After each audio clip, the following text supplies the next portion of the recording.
pada kesempatan ini saya ingin berbagi pengalaman atas kunjungan kami, ya, saya bersama tim Belmawa Dikti pada tanggal 27 November sampai dengan 1 Desember mengadakan kunjungan studi, ya, atau studi banding atau benchmarking di beberapa perguruan tinggi di Belanda. Ya, di antara yang kami kunjungi adalah UNESCO IH Delft Institute for Water Education. Ini perguruan tinggi top yang mengkhususkan diri mengkaji masalah-masalah air, ya, yang berada di kota Delft. Perguruan tinggi ini sangat terkenal dan sudah mendunia dan disponsori oleh UNESCO. Lalu yang kedua, kami juga melakukan studi, ya, dan kunjungan di Universitas Maastricht. Ya. Kami diterima di EdLab Universitas Maastricht. Ya, ini adalah sebuah lembaga yang bertugas untuk melakukan kajian-kajian dan pengembangan dalam bidang pendidikan dan pembelajaran. Ya. Dan yang terakhir, kami berkunjung di Hans University of Applied Science di Groningen. Ini juga perguruan tinggi yang sangat bagus dan top, ya, di kota Groningen. Nah, dari ketiga perguruan tinggi itu kami belajar bagaimana kurikulum dikembangkan, bagaimana kurikulum dilaksanakan, termasuk quality insurance-nya. Namun dalam kesempatan kali ini saya ingin lebih spesifik berbagi pengalaman di kunjungan kami di Universitas Maastricht, khususnya terkait dengan metode pembelajaran problem based learning yang diimplementasi di Universitas Maastricht untuk jenjang undergraduate, yaitu bachelor, untuk jenjang magister, dan untuk jenjang doktoral. Jadi ketiga jenjang itu menggunakan metode yang sama, yaitu menggunakan metode problem based learning. Ya, mari kita simak beberapa slide berikut. Semoga bermanfaat untuk panjenengan semua. Salam sehat dan tetap semangat.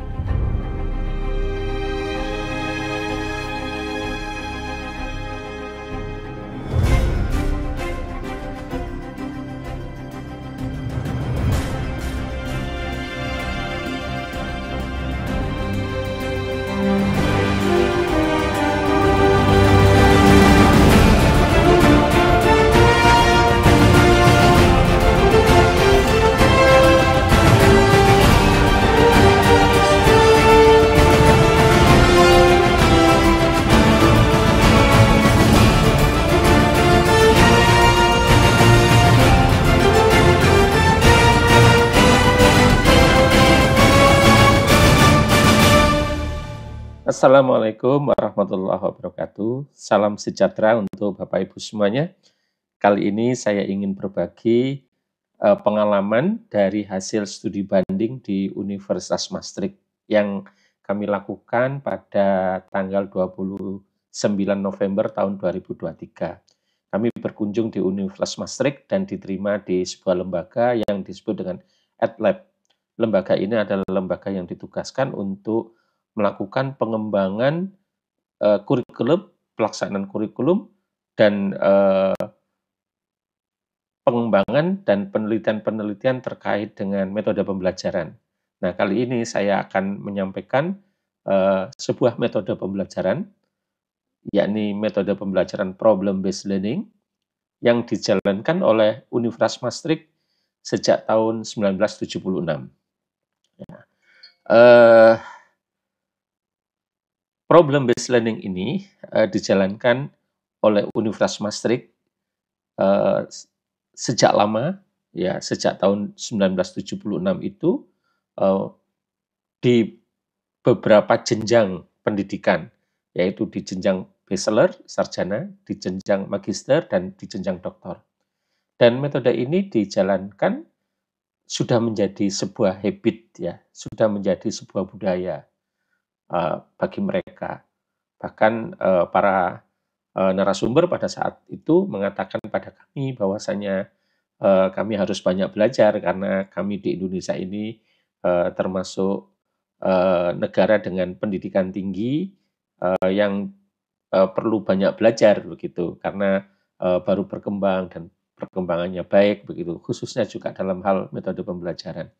Jadi kalau di Universitas Maastricht dan beberapa universitas di Eropa, metode pembelajaran yang digunakan tidak terlalu banyak, ya tidak seperti di tempat kita, berbagai metode pembelajaran dijalankan, tetapi semuanya atau sebagian besar dijalankan dengan penyederhanaan-penyederhanaan. Sedangkan di Universitas Maastricht ini, problem based learning dijalankan dengan pendekatan-pendekatan yang full, ya, dengan pendekatan-pendekatan yang optimal, ya. Nah, sebelumnya saya ingin terlebih dahulu menyinggung sedikit soal kurikulum. Ya. Kurikulum di Universitas Maastricht untuk jenjang sarjana misalnya, itu setiap tahun dibagi menjadi 2 bagian. Kalau kita sebut adalah 2 semester begitu.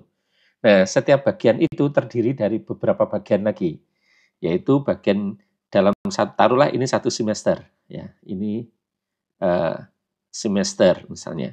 Dalam setiap semester ini, mereka membagi menjadi 3, yaitu 8 minggu, itu mahasiswa akan mempelajari modul 1, modul 2, modul 3, lalu mereka mengerjakan proyek, di mana ini adalah proyek yang merupakan bagian dari proyek besarnya nanti.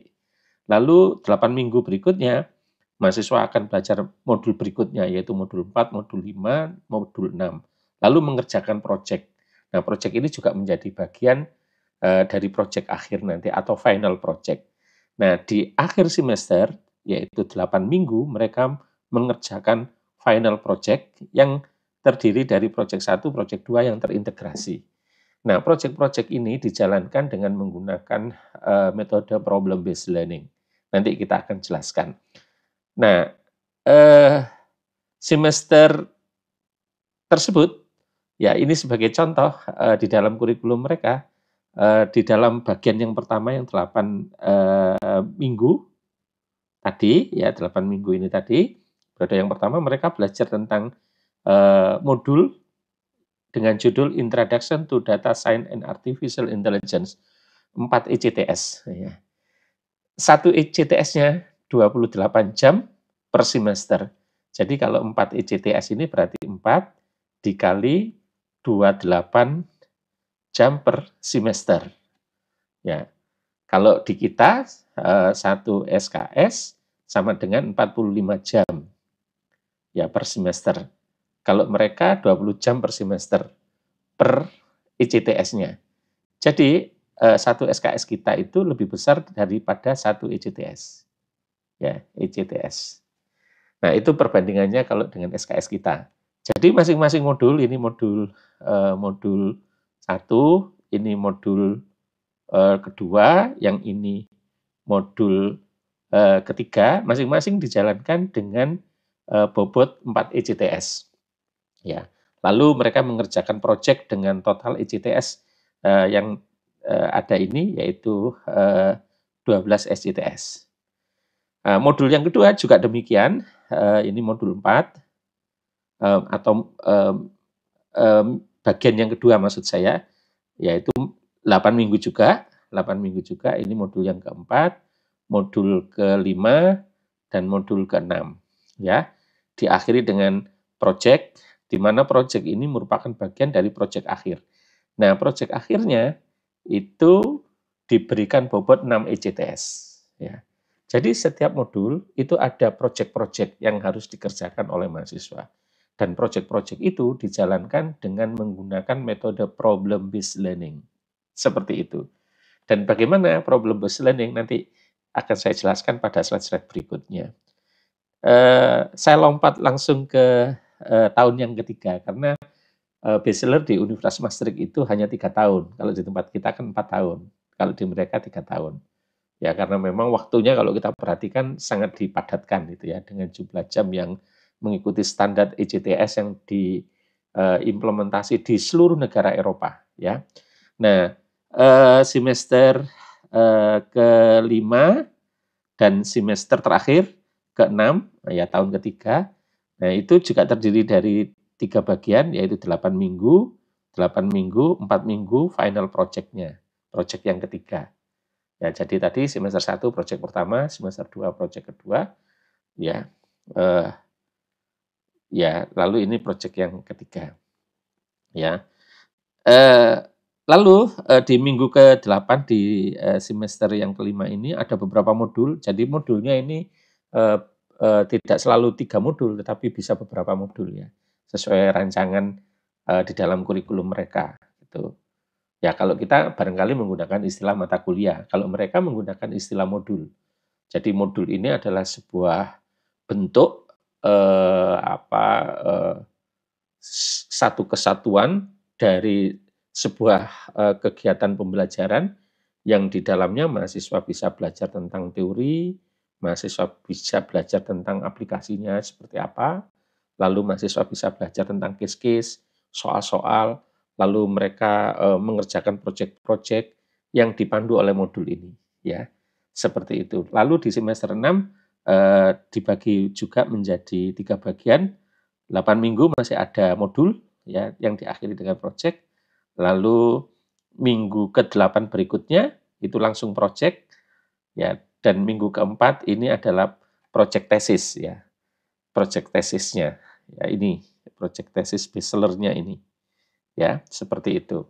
Nah, ini sekilas tentang kurikulum yang ada di Universitas Maastricht untuk jenjang sarjana yang ditempuh dalam waktu 3 tahun, ya 3 tahun. Nah, kemudian kita beralih ke pembelajaran. Ya. Nah, pembelajaran di Universitas Maastricht yang sempat dijelaskan dengan cukup panjang lebar, bahwasanya dasarnya dari proses pembelajaran itu adalah kebutuhan dasar belajar dari mahasiswa. Jadi sesungguhnya mahasiswa itu memiliki kebutuhan belajar yang terkait dengan satu kompetensi. Ya, setiap mahasiswa belajar pasti menginginkan kompetensi tertentu. Ya, kalau bahasa kita capaian pembelajaran tertentu. Jadi kalau mahasiswa belajar, ya tujuannya supaya dia memiliki kemampuan-kemampuan yang dinyatakan dengan kompetensi. Nah, kompetensi itu kemudian ada standarnya setiap jenjang itu. Nah, standar itu adalah kemampuan minimumnya. Nah, itu kebutuhan mahasiswa. Ya. Lalu kebutuhan yang kedua adalah otonomi. Ya, jadi mahasiswa memiliki kebebasan-kebebasan di dalam belajar. Ya. Bagaimana dia bisa mengontrol cara belajarnya sendiri. Bagaimana dia bisa mengontrol strategi belajarnya. Bagaimana dia bisa mengatur waktu belajarnya. Jadi otonomi ini sangat penting di dalam pembelajaran di era Education 4.0. Ya seperti yang kita ketahui semuanya Bapak Ibu, bahwasanya di era Education 4.0 itu salah satu ciri pembelajaran adalah bersifat personalized, yaitu. Jadi bagaimana belajar itu memang mendorong mahasiswa supaya memiliki kontrol terhadap aktivitas belajarnya. Lalu yang ketiga adalah kebutuhan belajar dari mahasiswa itu adalah relationship, ya, relatedness, atau relationship, hubungan dengan kolega, hubungan dengan masyarakat, hubungan dengan dosen, begitu ya. Ya, itu adalah bagian dari proses pembelajaran. Karena nanti pada akhirnya apa yang dipelajari oleh mahasiswa itu akan didedikasikan terhadap lingkungan dia berada.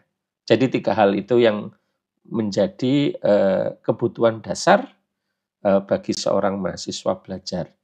Yang pertama adalah kompetensinya, yang kedua adalah otonominya dalam belajar, yang ketiga adalah relatedness-nya, ya, keterhubungan dengan lingkungan belajarnya.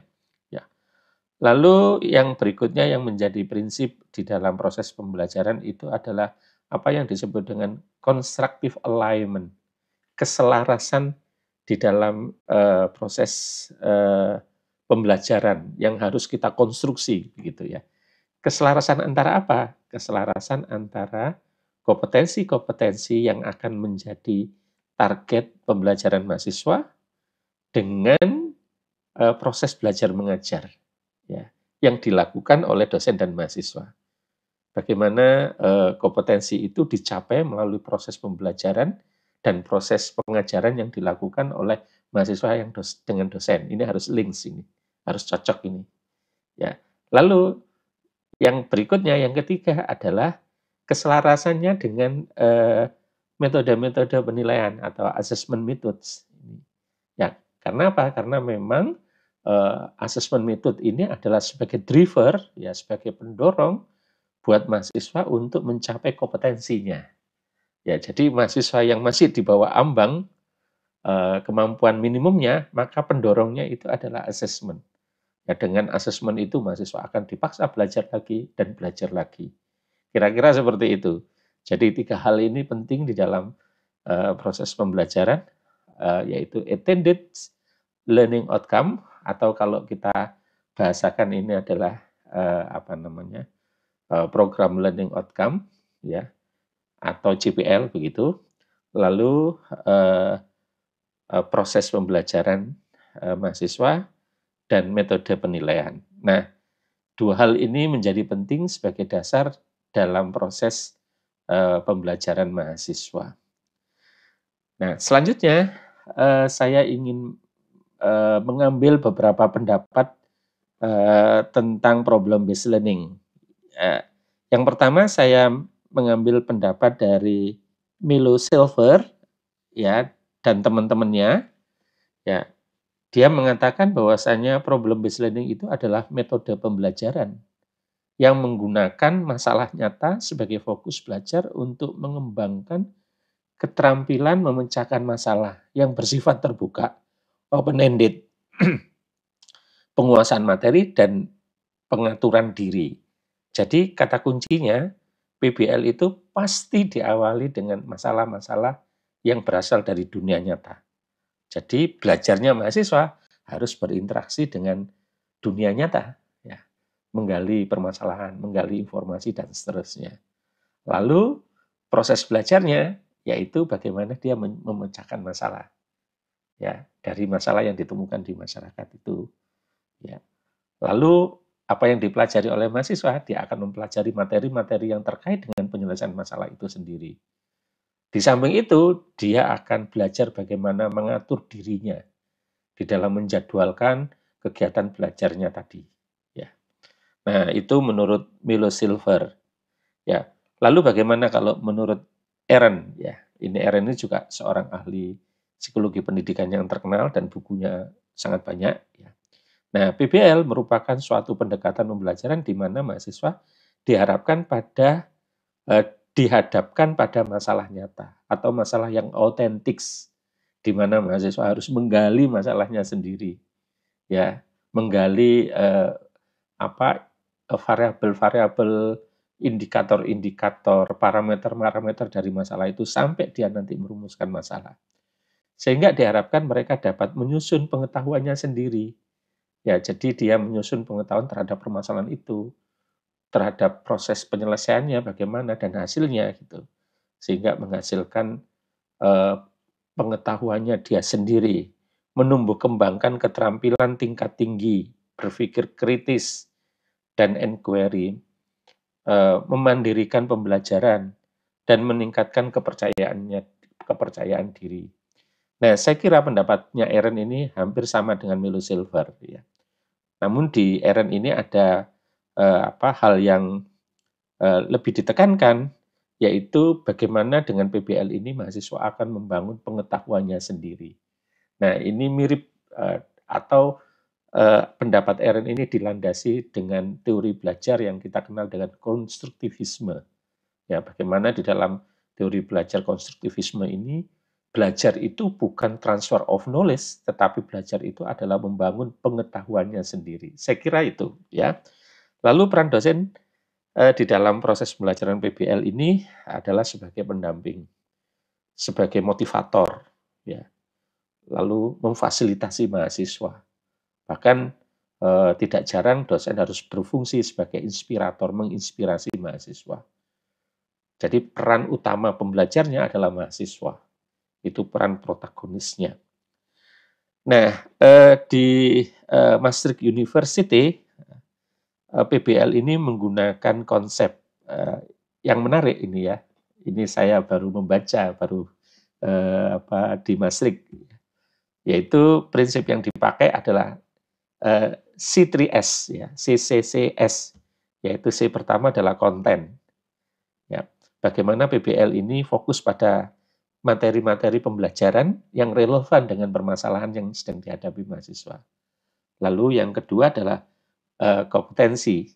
Ya, bagaimana mahasiswa nanti bisa mengembangkan pengetahuan dan keterampilan yang diperlukan untuk menyelesaikan masalah itu. Lalu yang ketiga adalah koneksi.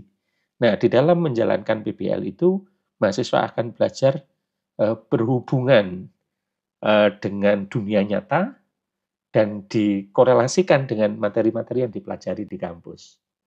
Ya, jadi dia mengkoneksikan antara materi-materi pengetahuan yang dipelajari di kampus, ya bersama dosennya, di perpustakaan, di laboratorium, lalu dikaitkan dengan dunia nyata. Yang keempat adalah self-directed learning. Ya, mahasiswa akan didorong untuk belajar secara otonom. Ya, mahasiswa didorong supaya memiliki inisiatif. Ya, mahasiswa didorong supaya bisa membuat jadwal kegiatan belajarnya sendiri. Tentu saja didampingi oleh dosen. Jadi 4 hal ini menjadi prinsip di dalam implementasi PBL di Universitas Maastricht. Content, competence, connection, and self-directed learning. Ya. Lalu proses PBL ini digambarkan oleh Universitas Maastricht. Ini ada kaitannya 4 hal, yaitu yang pertama PBL ini dijalankan dengan kontekstual, ya. Jadi sesuai dengan masalah-masalah yang nyata, gitu ya. Lalu yang kedua dijalankan secara kolaboratif, ya, dalam bentuk kelompok-kelompok kecil, 3 sampai 5 begitu kelompoknya. Mereka bekerja secara kolaboratif. Lalu mereka belajar secara langsung, self-directed ini. Ya, secara langsung dia belajar terhadap sumber-sumber masalah dan penyelesaiannya. Lalu yang terakhir, mereka akan mengkonstruk pengetahuannya sendiri dari hasil menyelesaikan masalah-masalah itu. Ya, kurang lebih seperti itu kalau dijabarkan di sini, yaitu seperti yang saya sampaikan tadi, yaitu konstruktif, kolaboratif, kontekstual, self-directed. Ya. Nah itu. Lalu problem-based learning ini dijalankan dalam atau diimplementasikan di Universitas Maastricht, yaitu dengan beberapa tahapan. Ya. Tahapan yang pertama itu pembelajaran didorong atau diinisiasi oleh latihan-latihan, ya, atau oleh masalah-masalah yang ada di dunia nyata. Ya. Lalu yang kedua adalah mahasiswa belajar di dalam sebuah kolaborasi, ya, yang didukung dengan self-study. Jadi begini maksudnya, mahasiswa memang belajar di dalam kelompok kolaborasi 3-5 orang. Tetapi di luar kelompok kolaborasi itu, mahasiswa masih belajar secara mandiri, yaitu dia akan menindaklanjuti hasil kolaborasi itu dengan belajar secara mandiri di perpustakaan. Dia mengkaji jurnal-jurnal, dia mengkaji buku-buku, paper-paper begitu. Lalu dia juga browsing di internet, ya. Bahkan dia sampai di rumah pun mungkin masih belajar secara mandiri untuk mendalami apa saja yang didiskusikan pada saat belajar kolaborasi. Itu maksudnya. Yang ketiga itu adalah pembelajarannya itu dengan pendekatan holistik. Jadi satu case itu dalam bidang tertentu ya oleh mereka akan dikaitkan dengan bidang-bidang yang lain. Misalnya gini, misalnya sebagai contoh, dia melihat ada sebuah jembatan ya di mana jembatan ini perlu dibangun kembali. Nah, kalau dibangun kembali jembatan ini dirancang dengan model seperti apa, dengan bahan seperti apa, dengan mempertimbangkan bagaimana budaya masyarakat di sekitarnya. Ya, dengan mempertimbangkan bagaimana nanti secara ekonomisnya, dengan mempertimbangkan bagaimana secara legal formalnya. Artinya, apa yang dia pelajari dari case itu dan akan selesaikan, dia akan pelajari secara holistik dalam bentuk pembelajaran multidisiplin. Ya. Lalu belajar dalam small group ya, kelompok kecil, terjadi proses interaksi antara anggota kelompok itu, ya, lalu interaksi juga dengan tutor, nanti ada tutornya, ya, lalu ada lecture-nya, ya, ada dosen, mungkin ada asisten, ya, bahkan dosen nanti berfungsi sebagai fasilitator, ya, sebagai tutor juga, ya, bahkan saya perhatikan di sana, dosen itu lebih banyak seperti perannya seperti konsultan, gitu ya, konsultan terhadap proses belajar mahasiswa menyelesaikan masalah. Lalu staf dosen tidak mengajar, ya tidak hanya mengajar, ya, tetapi dia memfasilitasi proses pembelajaran. Ya. Jadi dosen itu bukan pengajar. Kalau di tempat kita kan sebagian besar dosen pengajar. Memang kerjanya ngajar itu, ngajarkan materi-materi yang ada di dalam bahan ajarnya.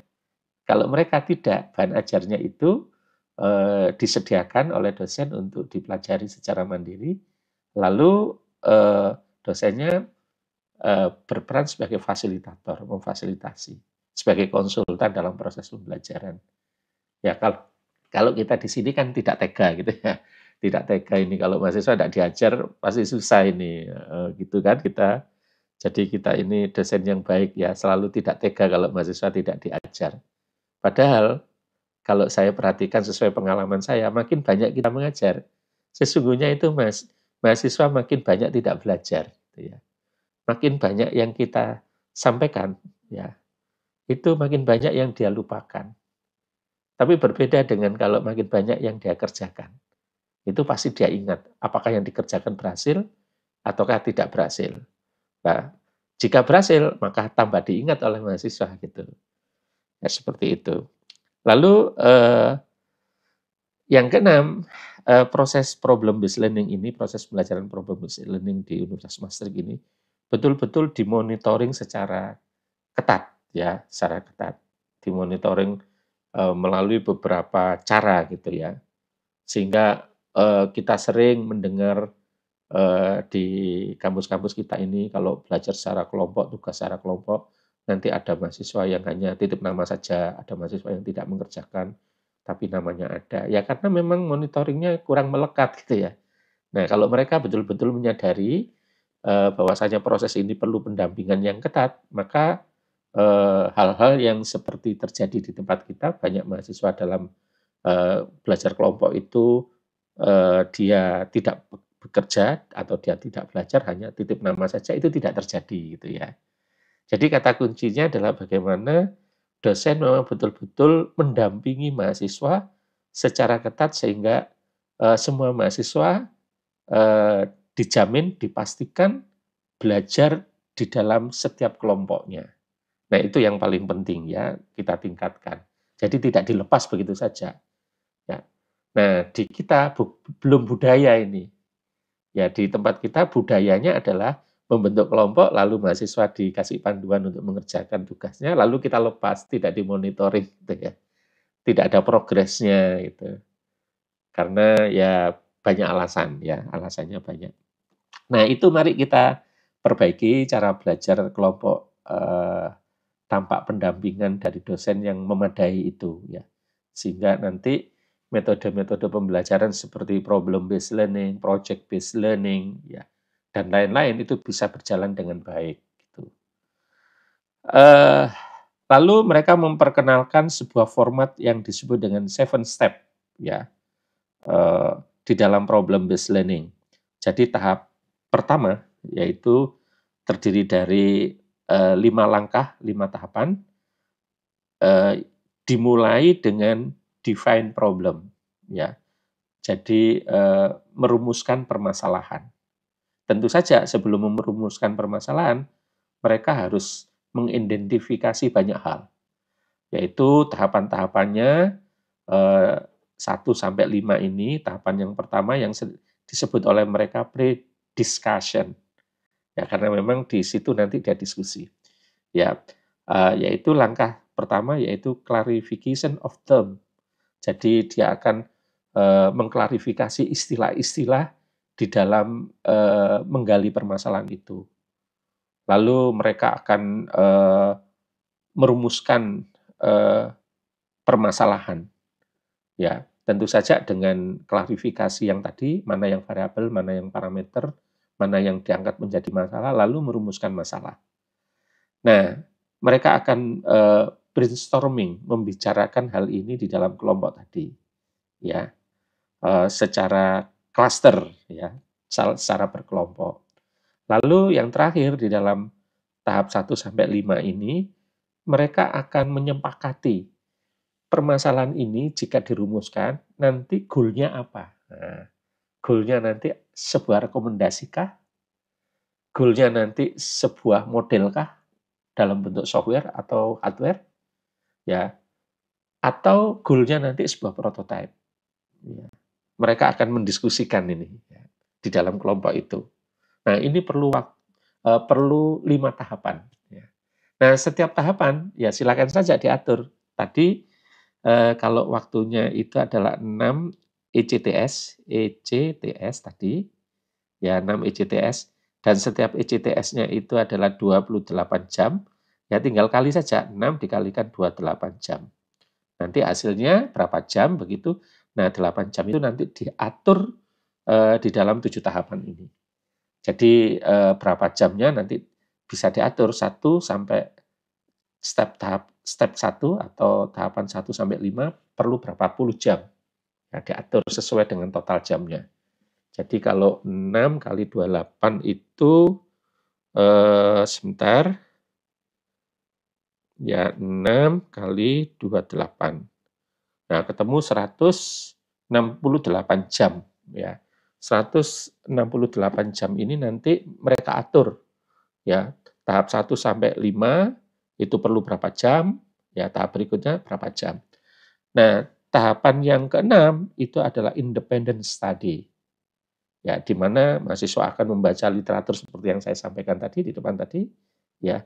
Lalu mereka akan mencari hal-hal yang nanti berpotensi untuk menjawab permasalahan yang disepakati tadi di dalam sesi brainstorming ini, ya. Sesi brainstorming ini nanti dia akan menyepakati ya goal-nya apa, dan di independent study masing-masing mahasiswa akan membaca literatur dan mencari segala macam informasi dalam rangka untuk menjawab goal yang disepakati. Nah, itu tahapan yang keenam. Nanti dikasih waktu berapa ya, diambilkan dari 168 ini. Nah, selanjutnya adalah tahapan yang terakhir, exchange of information, tahapan ketujuh. Ya, setelah nanti mahasiswa masing-masing ini mendapatkan hal-hal atau bahan-bahan untuk menyelesaikan masalah, lalu mereka akan bertemu kembali di dalam kelompok itu, ya berdiskusi ini, ya diskusi yang terakhir, post discussion ini, dia akan menyampaikan solusi-solusinya, apa yang dia dapatkan dan mereka pertukarkan, gitu ya. Nah, satu dan yang lainnya menyampaikan pendapatnya untuk menyelesaikan masalah itu, ya bagaimana solusinya, menyampaikan solusi dari masalah itu, dan mereka bersepakat apa yang akan menjadi masalah dan akan mereka kerjakan sebagai hasil gitu ya. Nah, ini adalah 7 tahapan PBL yang diimplementasi di Maastricht University. Ya kelihatannya sederhana, tetapi saya yakin panjenengan kalau menyaksikan prosesnya di sana, itu masing-masing tahapan ini sangat detail, gitu ya, sangat detail. Jadi mungkin yang saya sampaikan ini adalah penyederhanaan dari apa yang sangat detail itu. Ya. Nah, inilah yang disebut dengan 7 tahapan PBL dari Universitas Maastricht yang eh, mungkin bisa kita pelajari lebih dalam lagi dan kita implementasikan, kita coba mengimplementasikan di mata kuliah kita. Jadi misalnya sebagai contoh, kita dalam sebuah mata kuliah kita itu, kita kan punya 16 minggu. Mungkin kalau 16 minggu itu separuh minggu kita pakai misalnya, 8 minggu kita pakai untuk menjalankan PBL ini, saya kira untuk case-case yang sederhana bisa kita lakukan, ya bisa kita kita implementasikan. Ya. Lalu ini tadi yang sudah saya sampaikan, ya garis besarnya sudah saya sampaikan tadi, yaitu yang 7 langkah tadi, yaitu yang pertama discuss the case tadi, mendiskusikan masalah apa yang akan diangkat, ya, mengklarifikasi istilah-istilah dan konsep-konsep apa saja yang akan digunakan dan dipahami bersama, lalu mengidentifikasi pertanyaan, ya. Jadi dia akan merumuskan permasalahan-permasalahan dalam bentuk pertanyaan dengan mengidentifikasi variabel, parameter, indikator, dan lain-lain, ya. Lalu mereka melakukan brainstorming, ya, untuk menghasilkan bagaimana solusinya ini dan prosesnya bagaimana. Lalu yang keempat, mereka melakukan analyze and structure, yaitu mereka meneliti dan mengumpulkan informasi untuk meningkatkan pemahaman tentang penyelesaiannya bagaimana. Lalu yang kelima tadi, yaitu formulated learning objective, artinya mereka memformulasikan nanti hasilnya apa, ya, goal-nya itu apa. Jadi yang menentukan goal-nya adalah mahasiswanya sendiri, gitu ya. Kalau kita kan sering kita yang menetapkan goal-nya, kamu harus mencapai tujuan ini. Nah, mereka tidak ini di dalam PBL ini, mereka masing-masing kelompok silakan menetapkan goal-nya masing-masing sesuai dengan permasalahan yang ingin diselesaikan, gitu ya. Nah, yang berikutnya adalah belajar secara independen tadi, ya. Lalu yang terakhir adalah mendiskusikan hasil-hasil yang dia pelajari, lalu dipertukarkan di antara anggota kelompok, lalu hasilnya apa, gitu ya. Nah, ini adalah penjabaran dari 7 tahapan problem based learning di Universitas Maastricht. Ya. Di dalam penjelasan berikutnya, para narasumber itu mengatakan bahwasanya ada hal-hal yang berbeda di dalam proses pembelajaran, tapi pada dasarnya hal-hal yang berbeda itu mendukung ya pelaksanaan PBL. Ya misalnya dia mengatakan bahwasanya project based learning ya itu lebih mengarah pada hasil belajar atau hasil belajar dengan PBL dalam bentuk desain. Desain apa namanya? Jadi PBL yang endingnya itu menghasilkan sebuah produk desain, gitu ya. Atau sebuah project di dalam penelitian, ya. Itu project based learning. Ya. Nah, saya jadi ingat ini di bidang engineering itu ada istilah mata kuliah capstone design, di mana mata kuliah capstone design ini dijalankan dengan project design, ya, project design. Nah, kalau kita kaitkan dengan apa yang ada di Maastricht ini, barangkali pelaksanaan pembelajaran capstone design itu diawali dengan permasalahan apa yang ingin diselesaikan, lalu mahasiswa menyelesaikannya dengan sebuah desain dan menghasilkan produk. Kurang lebih seperti itu. Ya. Lalu mereka juga mengidentifikasi bisa jadi nanti di dalam project listening itu lebih cenderung ke research based learning. Ya. Jadi proses pembelajaran di dalam PBL yang basisnya adalah riset, melakukan penelitian. Dan bisa jadi nanti juga menjalankan flip classroom. Flip classroom itu adalah cara belajar di mana mahasiswa diaktifkan ya kegiatan belajar di luar kelas. Ya, di luar kelasnya yang diaktifkan. Kegiatan belajar secara berkelompok, kegiatan belajar mandiri itu yang diaktifkan oleh dosen. Baru saat ketemu dengan dosen, mahasiswa akan konsultasi dan berdiskusi dengan dosennya. Ini adalah flip classroom. Ya. Dan hal-hal yang lain, saya kira masih banyak hal-hal yang lain yang disampaikan pada saat itu yang merupakan diverse application ya dari problem based learning ini. Ya.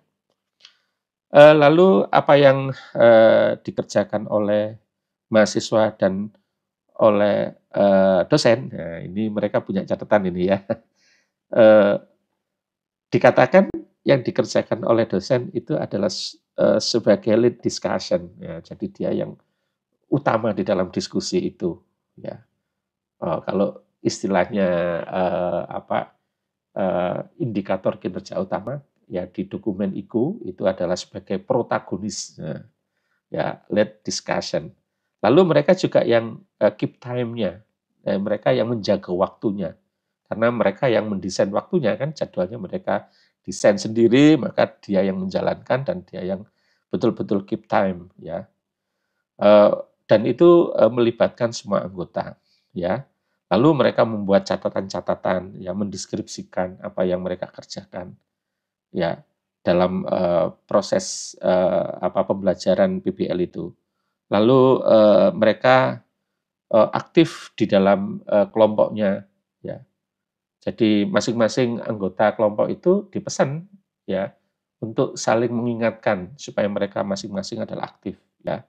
Dan mereka saling bertukar pengetahuan dari hasil belajar secara mandirinya. Ya mereka terlibat di dalam diskus ya. Aktif terlibat di situ. Lalu mereka sintesis ide-ide yang muncul. Nah, tentu saja ini bisa berjalan kalau proses pembelajaran partisipatif dan kolaboratif itu sudah menjadi habit begitu. Ya, sudah menjadi kebiasaan. Ya, proses pembelajaran yang tadi 3 prinsip tadi. Ya, relationship, otonom tadi dan kompetensi tadi. Kalau itu sudah menjadi habit ya, kebiasaan. Nah, di Indonesia sangat berpotensi ya apabila dosen dan mahasiswa terus didorong supaya proses pembelajaran kolaboratif dan kooperatif ini ya, kolaboratif dan belajar secara mandiri ini didorong terus-menerus di dalam mata kuliah yang ada ya. Lalu tugas dosen apa? Menurut Universitas Maastricht ini ya. Ya, tugas dosen adalah sebagai koordinator di dalam mata kuliah itu, ya dalam proses pembelajaran itu. Dia mendesain mata kuliahnya, dia membuat panduan-panduan, ya. Lalu dia memberikan beberapa alternatif permasalahan yang bisa digali oleh mahasiswa. Lalu dosen-dosen melakukan penilaian, ya. Lalu bisa juga dosen nanti membuat manual tutorial, ya. Panduan-panduan untuk kegiatan tutorial itu kegiatannya dosen. Lalu dosen sebagai tutor, ya, sebagai tutor, ya memberikan memberikan pendampingan, konsultasi, ya, menjelaskan hal-hal yang diperlukan oleh mahasiswa secara singkat, gitu ya, dan seterusnya. Dosen sebagai lecturer, dosen sebagai dosen. Ya, pengajar maksud saya, dosen sebagai pengajar. Ya, ya memberikan kuliah secukupnya terkait dengan misalnya konsep dan teori itu perlu diajarkan oleh dosen. Ya, saya kira seperti itu. Ya, tata cara berdiskusi itu perlu diajarkan. Nah, ini hal-hal yang dilakukan oleh mahasiswa dan oleh dosen ya dalam menjalankan problem based learning di Universitas Maastricht.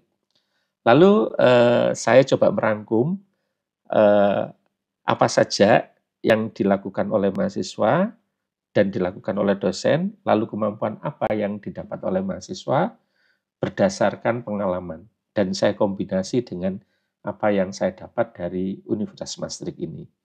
Jadi yang pertama, seperti dalam ilustrasi ini, ya ilustrasi gambar ini kalau kita perhatikan eh, satu kelompok orang yang berada di dalam kapal, di mana kapalnya ini sedang diterjang gelombang yang tinggi. Dia ingin menyelesaikan ini, bagaimana mengatasi permasalahan ini. Dan mereka bekerja secara kolaborasi. Ibaratnya seperti itu. Nanti ada yang bagian bagaimana mengendalikan layarnya, ada yang bagian bagaimana membuat kesetimbangan, dan lain sebagainya. Gitu ya. Dan masing-masing orang punya tugasnya masing-masing di dalam kelompok kolaborasi itu.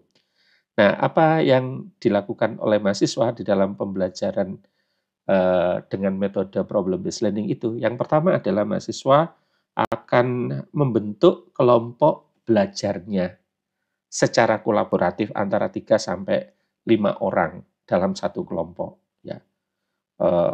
Ini mahasiswa bisa diminta untuk membentuk dirinya sendiri, ya.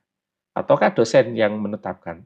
Tapi saya menyarankan mahasiswanya saja yang menentukan, ya, menentukan kelompoknya sendiri, ya, anggota kelompoknya sendiri. Tapi bisa juga dosen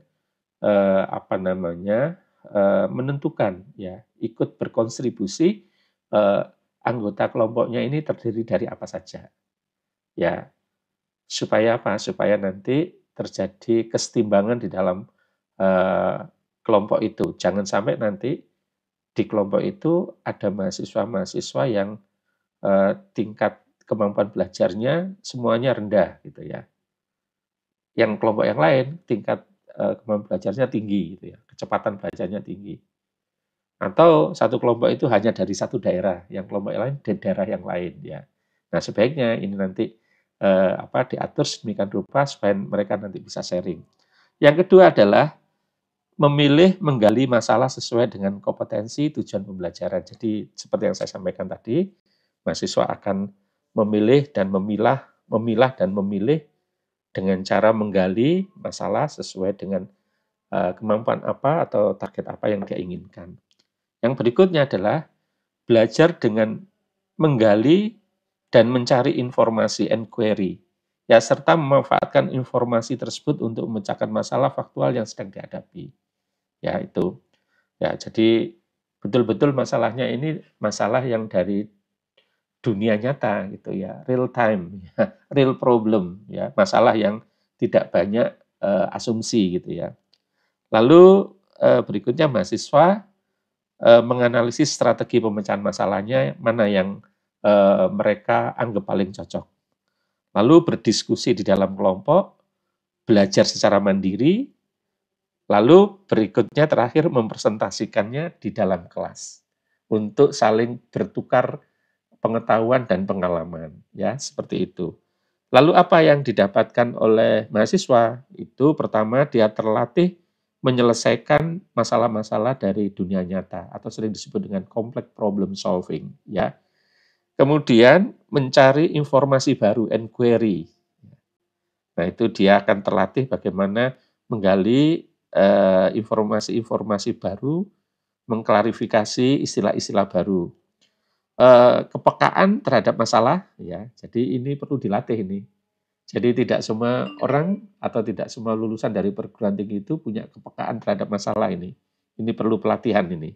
Nah, pelatihannya ya melalui mata kuliah yang menjalankan metode problem based learning seperti ini. Ketajaman analisis dan identifikasi variabel masalah ini. lalu kemampuan interpretasi, ya, lalu belajar untuk mengambil keputusan, berpikir kritis, ya, karena dia akan dihadapkan dengan banyak pilihan, gitu ya. Lalu belajar membuat prioritas dan selektif, ya. Nah, lalu yang terakhir belajar tanggung jawab, empati, ya. Lalu kreatif, inovatif, menggunakan metode bagaimana yang tepat untuk menyelesaikan masalah itu. Lalu kemampuan-kemampuan yang terkait dengan belajar sepanjang hayat, lifelong learning. Lalu yang tidak kalah pentingnya adalah kemandirian, ya. Jadi di samping dia belajar di dalam kelompok, dia juga mengasah kemampuan secara mandiri tadi dengan belajar secara individual, belajar secara independen tadi, ya. Lalu apa yang dilakukan dosen? Seperti yang saya sampaikan tadi, yaitu mulai merancang pembelajaran, ya, merancang tugas, ya, menyiapkan panduan-panduan tugas, itu adalah tugasnya dosen. Termasuk juga nanti menyiapkan instrumen-instrumen untuk evaluasinya, ya, penilaian dan evaluasi. Memberikan arahan dan bimbingan dalam proses pembelajaran. Jadi sebagai tutor dia, ya, dosen sebagai tutor, ya, juga sebagai konsultan nanti, ya. Sebagai fasilitator, motivator, dan inspirator, ya, itu yang diperlukan oleh mahasiswa. Jadi dosen menginspirasi mahasiswa itu akan meningkatkan semangat mahasiswa berlipat-lipat ini, ya. Banyak mahasiswa yang dinyatakan kemampuan belajarnya rendah, tapi begitu dia terinspirasi oleh dosen, dia akan menjadi pembelajar yang gila-gilaan, ya. Ya, semuanya dia pelajari berulang-ulang sampai akhirnya dia menguasai walaupun dia mengalami banyak kesulitan, gitu ya. Karena terinspirasi oleh dosennya, gitu. Jadi betapa pentingnya dosen mampu menginspirasi mahasiswanya. Melakukan penilaian dan evaluasi terhadap eh, kinerja mahasiswa, ya, melakukan penilaian dan evaluasi terhadap kinerja mahasiswa. Nah, ini yang saya apa namanya perhatikan, penilaian-penilaian kita ini seringkali penilaian yang basisnya adalah paper and pencil. Jadi alangkah baiknya kalau penilaian-penilaian itu dilakukan secara komprehensif dengan menggunakan metode-metode penilaian yang otentik, ya, yaitu penilaian yang dilakukan pada saat mahasiswa melakukan aktivitas pembelajaran. Nah, itu kita nilai, ya. Agar apa? Agar memang kemampuan-kemampuan yang telah dicapai oleh mahasiswa itu dapat secara akurat eh, tergambarkan dari hasil penilaian kita, ya. Sehingga nantinya mahasiswa tidak lagi di masyarakat digambarkan bahwasanya kemampuan-kemampuan yang dimiliki itu tidak correlated dengan nilai yang dicapai, ya. Nah, itu karena kelemahan dalam penilaian. Nah, selanjutnya kalau panjenengan semua ingin secara detail melihat bagaimana pelaksanaan problem based learning di Universitas Maastricht, silakan panjenengan masuk ke channel YouTube-nya Universitas Maastricht. Ini saya ada 3 links yang masing-masing bisa dilihat dan sangat menginspirasi. Dan saya suka untuk melihat link video ini dan saya berulang-ulang satu persatu dari 3 video ini saya pelajari, ya, karena banyak hal-hal yang menurut saya secara visual itu bisa menginspirasi.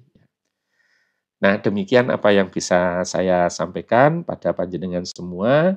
Moga-moga pengalaman hasil dari studi banding tentang problem based learning ini bisa menginspirasi kita semua, lalu bisa kita pelajari lebih dalam lagi, lalu bisa kita implementasikan sehingga betul-betul proses pendidikan, proses pembelajaran itu dapat melatih mahasiswa belajar menyelesaikan masalah-masalah yang ada di dunia nyata. Sehingga nanti mahasiswa begitu lulus, dia sudah tidak canggung lagi jika bekerja dan dihadapkan dengan masalah-masalah yang ada di masyarakat. Ya. Demikian, saya mohon maaf jika ada penyampaian yang kurang berkenan, ada kekeliruan dalam penyampaian. Semoga yang sedikit ini bisa bermanfaat untuk panjenengan semua. Secara khusus saya ingin menyampaikan terima kasih pada Direktorat Pembelajaran dan Kemahasiswaan Dikti yang telah menugaskan saya bersama tim pengembang kurikulum Dikti untuk melakukan studi banding di Belanda di tahun 2023, ya, di akhir tahun 2023. Dan studi banding itu sangat bermanfaat buat kami dan moga-moga juga bermanfaat buat panjenengan semua. Saya akhiri, Assalamualaikum warahmatullahi wabarakatuh.